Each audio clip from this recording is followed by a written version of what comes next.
সকলকে নমস্কার। মঙ্গলময়ের কৃপায় আশা করছি সকলে কুশলে আছেন। বিবাহ সম্পর্কিত কয়েকটি ভিডিও আগে লোড করেছি, সেই সম্পর্কিত আলোচনায় বার তিথি সম্পর্কে আলোচনা করেছি এবং সেখানে বলেছি এর পরের আলোচনা যেটি করব সেটি নক্ষত্র সম্পর্কে আলোচনা করব। বিবাহে কোন নক্ষত্র কিরূপ ফল প্রদান করে সেটি আমরা দেখব এবং এর পরের যে ভিডিওটি দেখব সেখানে যেটি আলোচনা করব সেটি রাজযোটক সম্পর্কে। রাজযোটক কাকে বলা হয়? আসুন আমরা দেখে নিই বিবাহ সম্পর্কে নক্ষত্রের যে বিষয় রয়েছে সেটি কীরূপ সেটি একটু দেখে নিই। প্রথমত বলা হচ্ছে মূলা মঘানুরাধা চ রোহিণীত্তর রেবতী হস্তা মৃগশিরসাতি বিবাহে চ সুশোভনা। অর্থাৎ মূলা, মঘা, অনুরাধা, রোহিণী, উত্তর ফাল্গুনী, উত্তরাষাঢ়া, উত্তর ভাদ্রপদ, রেবতী, হস্তা, মৃগশিরা, সাথী, এই মোট 12টি নক্ষত্র রয়েছে। 12টি নক্ষত্র, মোট 27টি নক্ষত্রের মধ্যে এই 12টি নক্ষত্র বিবাহের ক্ষেত্রে অত্যন্ত শুভ ফল প্রদান করে এবং এটি বিবাহের ক্ষেত্রে প্রশস্ত, এটি আমরা জানতে পারছি। তাহলে কোন কোন নক্ষত্র আর একবার দেখে নিই। মূলা, মঘা, অনুরাধা, রোহিণী, উত্তর ফাল্গুনী, উত্তরাষাঢ়া, উত্তর ভাদ্রপদ, রেবতী, হস্তা, মৃগশিরা এবং সাথী, এই 12টি নক্ষত্র বিবাহে অত্যন্ত প্রশস্ত। এরপর যে শ্লোকটি বলছে সেটি কিন্তু যে নক্ষত্রগুলি বিবাহের ক্ষেত্রে পরিত্যাগ করতে বলছে সেই নক্ষত্রগুলির কথা এখানে বলা হচ্ছে পূর্বাত্রয়ে বিশাখায়াং শিবাদ্দেভ চতুষ্ঠয়ে উড়াচাসু ভবেৎ কন্যা বিধবাত বিবর্জয়েৎ। অর্থাৎ এই সকল নক্ষত্রে কন্যা বিধবা হয়, সেটি হচ্ছে 8টি নক্ষত্র। এই 8টি নক্ষত্র কি কি? পূর্ব ফাল্গুনী, পূর্বাষাঢ়া, উত্তর ভাদ্রপদ, বিশাখা, আদ্রা, পুনর্বসু, পুষ্যা, অশ্লেষা, এই 8টি নক্ষত্রকে পরিত্যাগ করতে হবে বিবাহের ক্ষেত্রে, কারণ এটি বিবাহের ক্ষেত্রে অশুভ ফল প্রদান করে। এই নক্ষত্রে বিবাহ হইলে কন্যা বিধবা হতে পারে, ওই জন্য এই নক্ষত্রগুলি পরিত্যাগ করতে হবে। এরপর যে শ্লোকটি বলছে সেটি আমরা দেখব। সেখানে বলা হচ্ছে যে এই সময়ে এই নক্ষত্রে এই সব যে বিষয়গুলি রয়েছে সেখানে কন্যা দুঃখিতা হয়। কোনটাই? বিষ্ণু ভাদ্যে ত্রিকে চিত্রে জ্যেষ্ঠায়াং জলনে জমে এভির বিবাহিতা কন্যা ভবতেব্য সুদুঃখিতা। কন্যা অত্যন্ত দুঃখিত হয়। আগেরটা যেটা বললাম বিধবা হয় এবং এখানে হচ্ছে দুঃখিতা।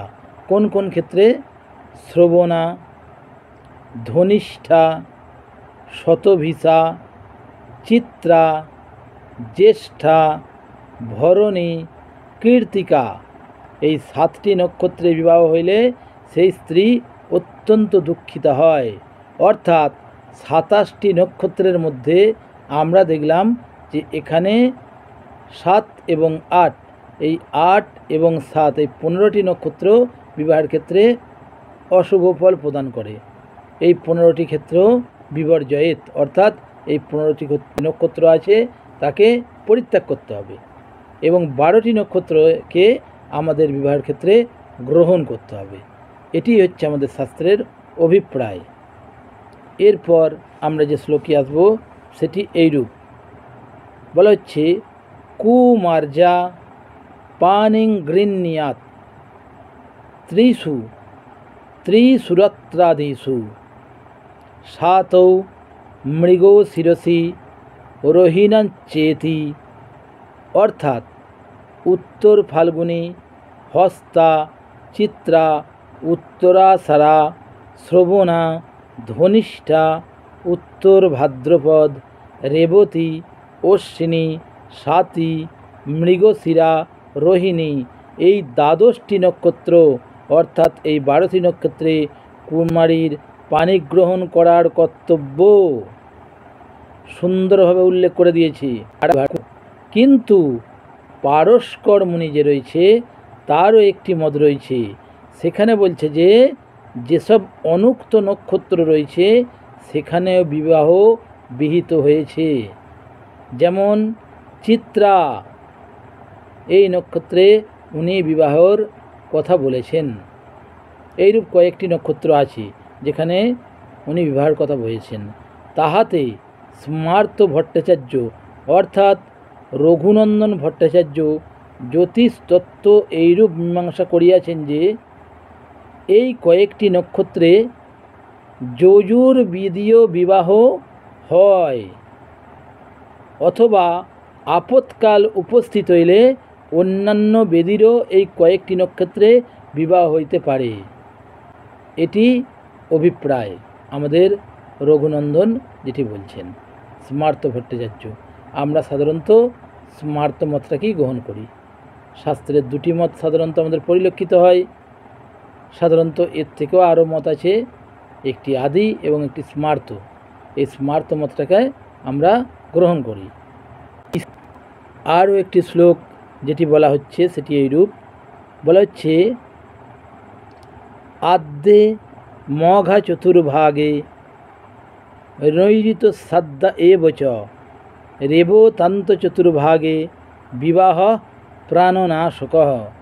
অর্থাৎ মঘা ও মূলার প্রথম চতুর্থাংশে অর্থাৎ প্রথম 15 দণ্ডের মধ্যে বিবাহ হইলে প্রাণ নাশ হয়। এই জন্য ওই সকল নক্ষত্রের ওই সকল অংশ পরিত্যাগ করিয়া বিবাহ দেয়া বিহিত। অর্থাৎ এখানে বিশেষভাবে মঘা ও মূলার যে প্রথম চতুর্থাংশ তার কথা বলা হচ্ছে। এরপর আরও যেটি বলা হচ্ছে সেটি এইরূপ, সেখানে যেটি বলা হচ্ছে সেটি আমাদের যে অন্ত অর্থাৎ শেষ আছে, সংক্রান্তি, বছরের অন্ত, এই যে বিষয়গুলি রয়েছে এখানে বিবাহ নৈবচ সাধারণত হবে না। এটি আমাদের যে জ্যোতিষ তত্ত্বে তার বিধান। বিষয়টি কীরূপ একটু দেখা যাক। বলছে, মাসান্তে ম্রিয়তে কন্যা তীর্থন্তে সাধপুত্রিণী নক্ষত্রান্তে চ বৈধব্যাং বর্ষান্তে বন্ধু নাশনম। অর্থাৎ মাসের শেষ অর্থাৎ সংক্রান্তিতে বিবাহ হইলে কন্যার মৃত্যু ভয় হবে, অর্থাৎ মৃত্যু হওয়ার সম্ভাবনা প্রবল। তিথির অন্তে অর্থাৎ অমাবস্যাতে বিবাহ হইলে স্ত্রী বন্ধা হয়। নক্ষত্রের অন্তে বিবাহ হইলে বিধবা হইয়া থাকে এবং বৎসরের অন্তে বিবাহ হইলে বন্ধু বিয়োগ ঘটে। অতএব ইহা সর্বদা পরিত্যাগ করা শ্রেয়। এইরূপ আমাদের বিধানগুলি রয়েছে। লগ্ন যখন নির্দিষ্ট হয় এই সকল জিনিস দেখে আমাদের তবে কিন্তু লগ্ন নির্দিষ্ট হয়। এর পরের যে ভিডিও সেখানে রাজ্যটক সম্পর্কে আলোচনা করব। বিবাহের রাজ্যটক কাকে বলা হয়। আজ এই পর্যন্তই। চ্যানেলটি ভালো লাগলে অবশ্যই সাবস্ক্রাইব করবেন, শেয়ার করবেন, কারণ আগেই বলেছি এই বিষয়গুলো সকলের জানার কর্তব্য, সকলের জানা উচিত।